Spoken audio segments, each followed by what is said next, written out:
fiery horse with the speed of light, a cloud of dust, and the hearty Hi-Yo Silver, the Lone Ranger.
With his faithful Indian companion Tonto, the daring and resourceful masked rider of the plains led the fight for law and order in the early western United States.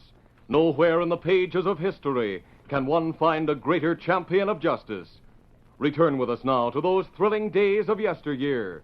From out of the past come the thundering hoofbeats of the great horse Silver. The Lone Ranger rides again. Come on, Silver. Let's go, big fellow. Hi-Yo Silver! Hi!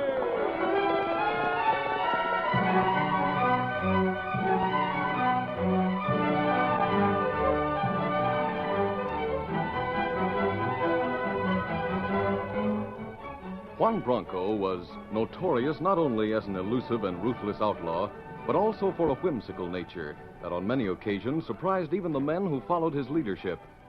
He was ruthless the time he and his outlaw gang raided the bank in Pecos. Come, amigos. And let no one interfere. It's Juan Bronco and his guys. They're going into the bank. Hands up, everybody. They're killers. We've come for some money. All the money. Go, two of you. Get the money from the teller's cage. Pronto. Right. Bronco, I won't let you rob my Be bank. quiet, senor. Now, the rest of you will please not interfere. Get the money and make it quick.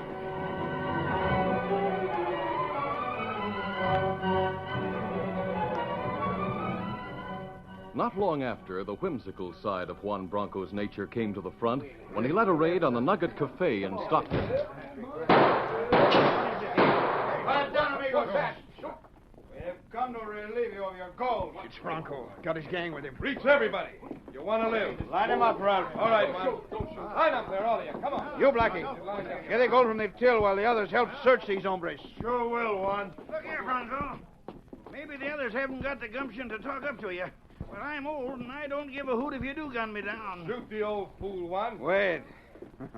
I want to hear what he has to say. Speak up, amigo. You ought to be ashamed to come robbing these men who've worked so hard to get what they got. You're young and strong. Some of us is old and wore out. It's too late for us to start over. Maybe someday you'll regret what you done, if such as you has got a conscience. So, an old hombre like you talks up to Juan Bronco, eh? And even with his gun pointed at you. Yep. Reckon I'm foolish in signing my own death warrant. But I had to have my say, and I'm darn glad I said it. Now, go ahead and shoot. Caramba! Did you hear, Ralph? Blackie? Did you listen to this weak old hombre talk up to Juan Bronco, eh? Let's get going, Juan. No. I like you, mister. I just got the nerve to buck Juan Bronco and say what he thinks. We will not rob them. We will treat them instead. Drinks are on Juan Bronco, amigos. We will all drink to the health and courage of this old man.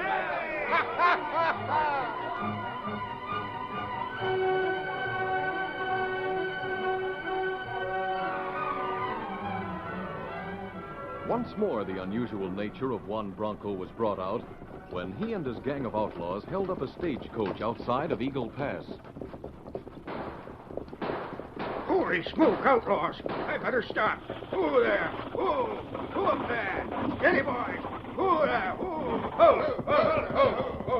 Don't cover, amigo. Ralph, get this strong box from him. All right, one. I will see about the passengers. Yep. Oh, there.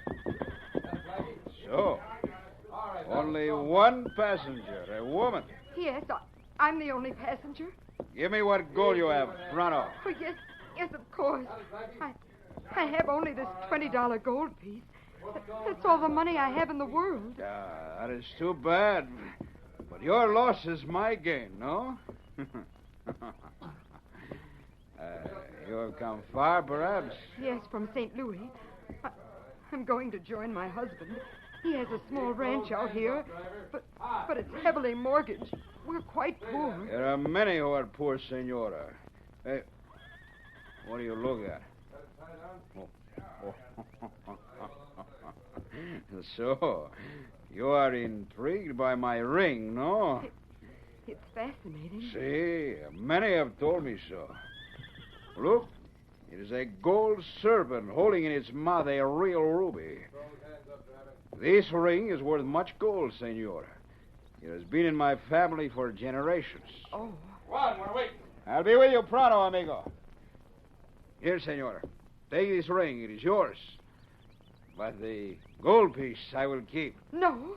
Oh, no, I couldn't. I toss it in your lap. So. Adios. No, wait. Adios, senora.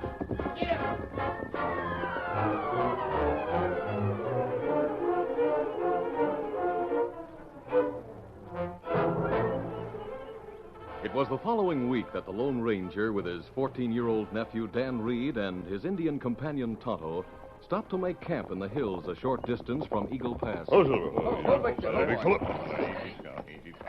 This clearing will make a good place for a campsite, Tonto. And there's creek close by for water. Me remember, this near Eagle Pass, where outlaws hold up stagecoach. Yes, from what I heard, I feel certain it was Juan Bronco's gang. We've heard a lot about him lately, haven't we? Yes, Dan, we have. Bronco and his gang are causing a lot of trouble in this territory. He's a dangerous man, and a very clever one. Me hear strange things about Bronco, Kimasabi. Yes, he seems to have an odd nature. On some occasions, he's a ruthless killer. But on others, his nature seems to change, and he'll do something unusual and unexpected. Golly. Him plenty mean outlaw. That's right, he is. It's because of Bronco that we came down this way. Gosh, he'll be a hard one to catch, I bet. He's very clever, as I said before, Dan. But I'm hoping he'll make a slip that will put us on his trail. Oh, we have enough supplies, Tonto? Well, we not have much coffee. I'll ride into Eagle Pass and get some. It isn't far, and I can be back before dark. Well, all right, Dan. Go ahead if you want to. By the time you get back, Tonto and I'll have everything ready for the night. You have money, Dan? I have enough. I won't be very long. Steady, boy. Come on, Victor.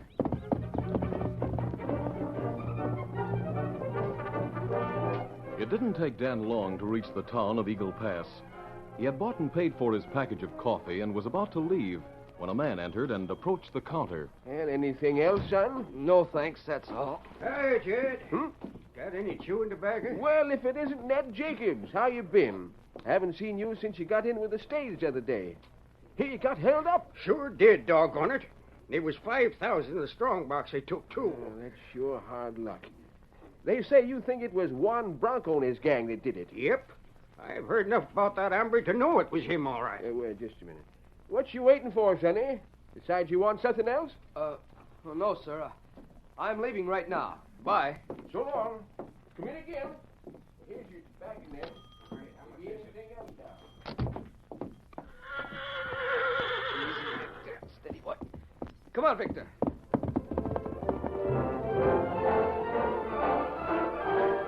Meantime, Juan Bronco, with his two men, Blackie and Ralph, rode leisurely along a side trail a few miles from town. Ah, look over there at the sky. That sunset is so beautiful, no? Yeah, looks the same as any other sunset to me. Well, the colors, red and gold. Like a painting, senors. I never noticed it. Ah, caramba. If you've nothing to think about but food and sleep, you're not living like Juan Bronco. You do not see the beauty around you. Hey, you feeling all right, Juan? Well, of course. It is that such hombres as you do not understand the fine things of life. Yeah. Sometimes I think you should have taken up preaching. Oh, preaching. That's a good one.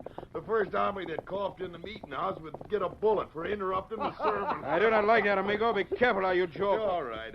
No use getting sore, Juan. Hey, I notice you don't wear that fancy ring anymore, Juan. What happened to it? Perhaps it was lost, perhaps stolen. Quien sabe, senor. Furthermore, it's none of your business. Oh, I was only asking. As an outlaw, you are tough. But as a talker, you are most stupid, Blackie. Oh, that'll hold you, Blackie. Oh, shut up. Do not sulk, Blackie. You are most lucky I did not shoot you instead of just calling you stupid. Yeah. We're coming near the main trail now. We must keep our eyes open. Yeah, that's right. Hey, look, Juan. There's a rider coming up the trail now from the direction of town. Oh, what it? Oh. We will wait here, senors, until the rider has gone by before we ride onto the main trail. Looks like a boy to me. See, is the way I am thinking. It is a boy. And will you take a look at that horse he's riding? Oh, he's a beautiful horse. Such a horse is seldom seen. I wonder where the button got it. That I do not care about. But I am thinking perhaps I would like to own such a horse. Come, we'll stop him. Get up there. Get up. Go on. We will intercept him at the joining of the trails. Oh, Victor. Oh, boy. Oh. Hi. That is a beautiful horse you have there. Thanks. I think so, sir. Sir, did you get that? Shut up your mouth, Blackie. Oh, sure. I didn't mean anything, Juan. What? He said Juan. I bet you're Juan Bronco. Oh, so. You are not stupid like Blackie. But for one so young, it does not pay to be too smart. I would have bought your horse. Now I will take it. I wouldn't sell Victor at any price. And I won't let you take him either. Don't get fresh, kid. Don't think you can get away either. I've heard of Juan Bronco and his gang, but I'm not afraid of you or your gun. So you think perhaps we would not shoot a boy, eh? But you are wrong, amigo. When anyone interferes with Juan Bronco, I do not hesitate to remove him. Get off that horse, young one. No, I won't. I won't give up Victor. So, he's such a spunky one, no? Very well. Stay on your horse, amigo. We will take both of you with us. There. Hold the horse's bridle, see? Up, Victor! Get him back! Watch it, kid, or I'll plug you. Steady that horse. Easy, Victor. Steady. Holy mackerel, did you see that? It pulled Bronco right out of the saddle. The kid tricked him for the moment. Quiet, both of you. All right. As for you, boy, you have made the fool of Juan Bronco. For that you will be most sorry. Bring him along to the camp, Ralph. I shall teach this youngster to have proper respect for Juan Bronco. Come along there. Get up.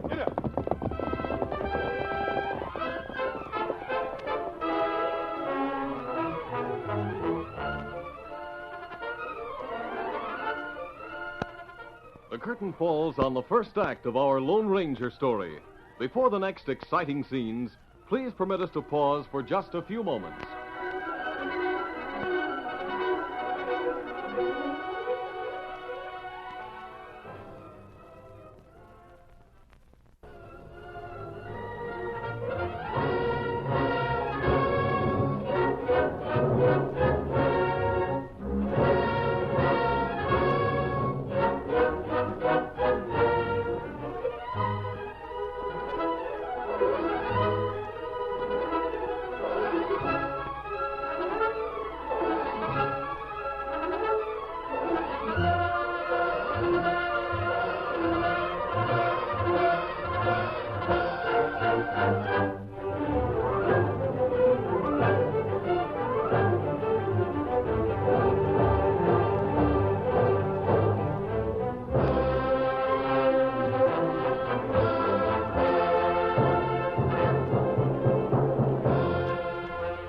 Now to continue our story.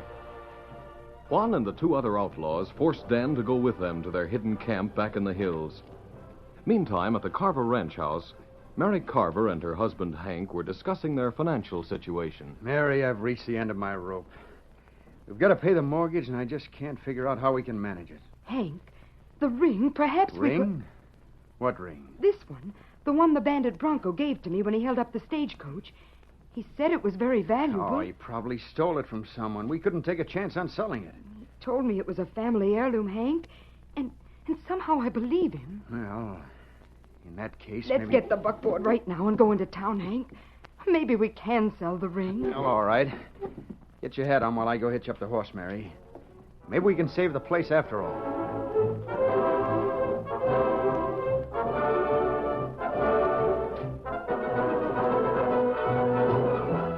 At their camp, the Lone Ranger and Tonto waited for Dan to return. Dusk had fallen, and they finally became worried. Leaving the camp, the Lone Ranger and Tonto followed Dan's trail toward town. It was still bright enough to see the hoof marks left by Victor. Suddenly, Tonto stopped. Oscar, Easy. What's the matter, Tonto? Me see something. Look there, Kimasabi. Victor's hoof marks going back toward the camp. That right. Me not see it back a little way. It mean maybe Dan turn off trail. We'll turn around and find out. Come on, Silver. Get him up, Scout. Wait, Tonto. Oh, Silver. Oh, fella. And stopped here where the branch trail comes in. That's right. 3 horses come from Branch Trail. Them stopped, too. Yes. Then they went back up the branch trail, and Dan went with them. And that not good. It mean Dan in trouble, maybe. You think he meet some of Bronco's outlaws? Could be. Let's follow those tracks. Come on, Silver. Get him up, Scout.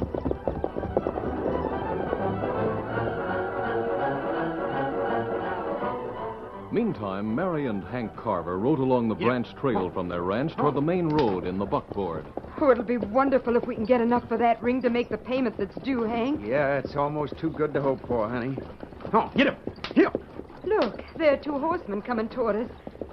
Can't quite make them out yet, so one of them seems to be an Indian. Yeah, I see them. Now, look, Mary. One of them's masked.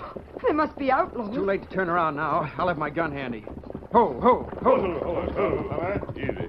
Just a moment, mister. I want to ask you Don't if try anything, mister. I'll plug you. They must be 2 of Bronco's men. Here, mister, take the ring. That's all we have. The ring? Now, wait a minute. We're not outlaws. That mask says you are. Forget the mask. Juan Bronco gave me this ring when he held up the stagecoach the other day. We were going to try to sell it to pay a bank debt. Juan Bronco gave you that ring? May I see it? Here. It's very valuable. Go ahead, take it and let us alone. Mary will go back home. Bronco, huh? He must have stolen it. No, he said it was an heirloom, and I believe him. How much did you hope to get for the ring? We need $1,000, but now we'll forget about it. Perhaps by tomorrow you'll get $1,000. Now, where's your ranch? Back up the trail, the Carver place. I'm Mary Carver. This is my husband, Hank. I see. Let me take this ring now. You'll get it back. I guess we'll have to. Thanks. All right, let's go, Tonto. Come on, Silver. Get him up, Scout. Well, there goes the ring. Gun him out of the saddle. Oh, what's the use? Might as well go back home. Get up. Turn around. Come on, get up.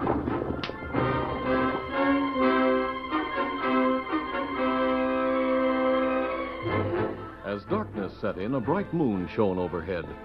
The Lone Ranger and Tonto rode for several miles and finally turned into a rocky, narrow trail. The Lone Ranger called a halt. Wait, Tonto. Oh, Silver. Oh, fella. I know where this narrow trail leads, Tonto. It goes into a small canyon through a narrow pass. That make good hidden camp for outlaws. Yes, I know. We'll leave the trail and circle around to the side. Then we'll get to the rim of the canyon and find out what's down there. All right, come on. Come on, Silver. Get him up, Scout. A short time later, the Lone Ranger and Tonto approached the rim of the canyon. They dismounted and left the horses in a clump of trees and went forward on foot. Look down there, Tonto. A hidden camp. Outlaw camp, maybe. I'm sure it is. And we know that's where Dan was taken. Not right. Tonto, go back to Eagle Pass and get the sheriff and some men. Make it as fast as you can. And what you do, Kimasabi? I'll wait a bit. Then I'm going to try to get past the guard I know must be at the pass. I'll use the ring. It may get me through. It'd be plenty risky. I'll take the risk. I'll get going and hurry.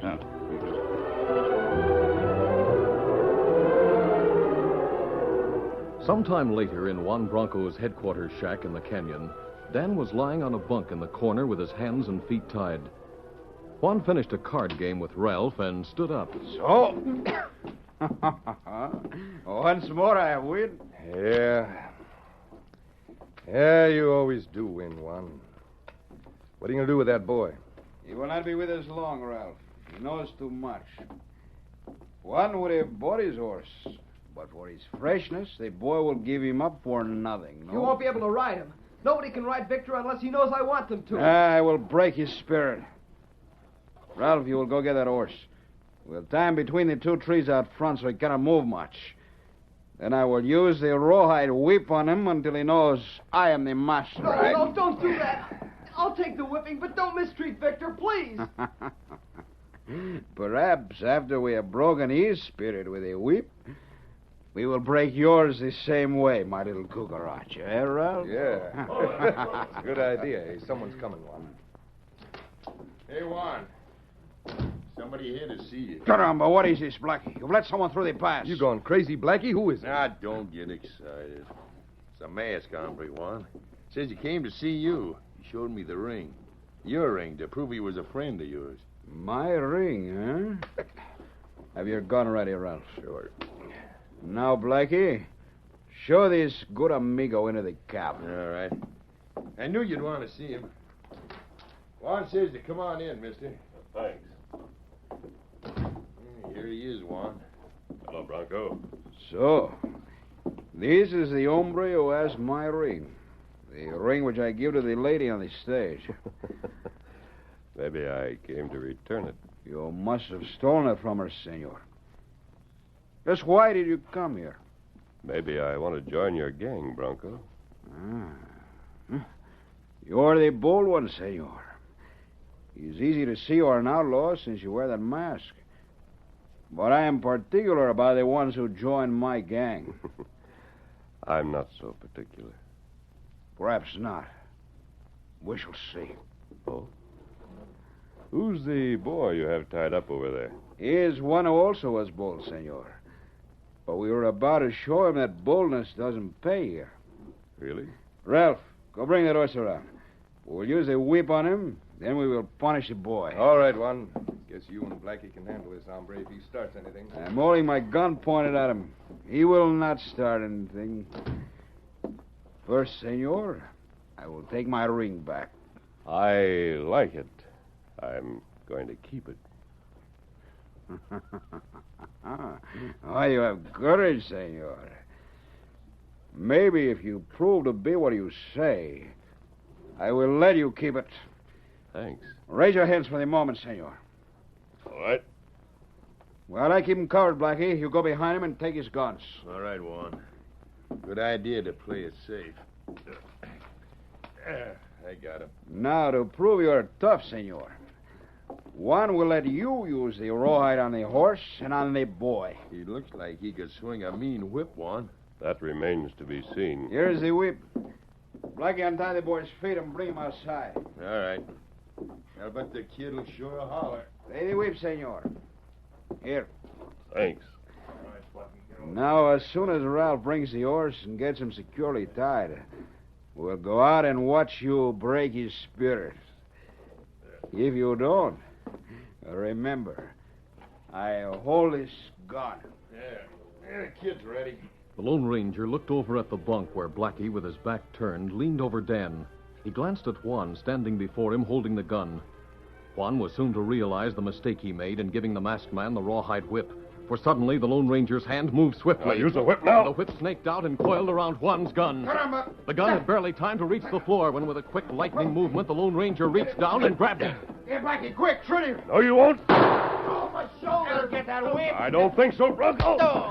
I'll cut those cords on your wrist, Dan. Oh, golly, I'm sure glad you got here. I'll get you, you sneak. No, I'm hit. You all right, Kimasabi? Yes, Tonto. You acted just in time. Me see outlaw. Go to door. Me shoot him. Sheriff, these men seem to be doing a good job out there. I'll take back my own guns now. Outlaws not expect a raid by posse. Well, Indian, we got 'em all. Say, that must be the masked man you told me about. Isn't that right? Man, there's Juan Bronco, Sheriff. Tonto and I'll help you and your men round up the gang and get them back to town now.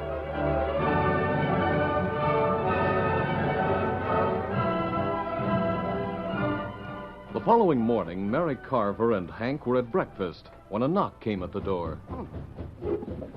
I'll go, Hank. All right, honey. Morning, Mrs. Carver. I brought a package for you. Here. A package for us? Oh, come in, Sheriff. What is it, Sheriff? What's in the package? I can't imagine what on earth... Hank, look. What? Well, I'll be... paper money. And the ring that outlaw took from us last night. Well, I can't believe it. I thought that I don't know what you thought, Mrs. Carver, but if you think that masked man is an outlaw, you have to think again. But all this money, where would he get it? He sent that money to you, also the ring. You see, there was a reward for the capture of Bronco. And seeing as he practically captured him and his gang single-handed, it went to the masked man. He wouldn't have taken it except to give to you. Well, I can't believe it. Who is he, Sheriff? You know? Sure I know, Hank. You see, that masked man is on the side of the law. He's known hereabouts as the Lone Ranger.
This is a feature of the Lone Ranger Incorporated, created and produced by George W. Trendle, directed by Charles D. Livingston, and edited by Fran Stryker. The part of the Lone Ranger is played by Brace Beamer.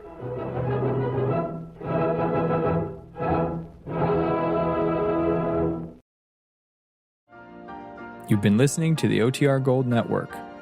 Find more classic radio at otrgold.com.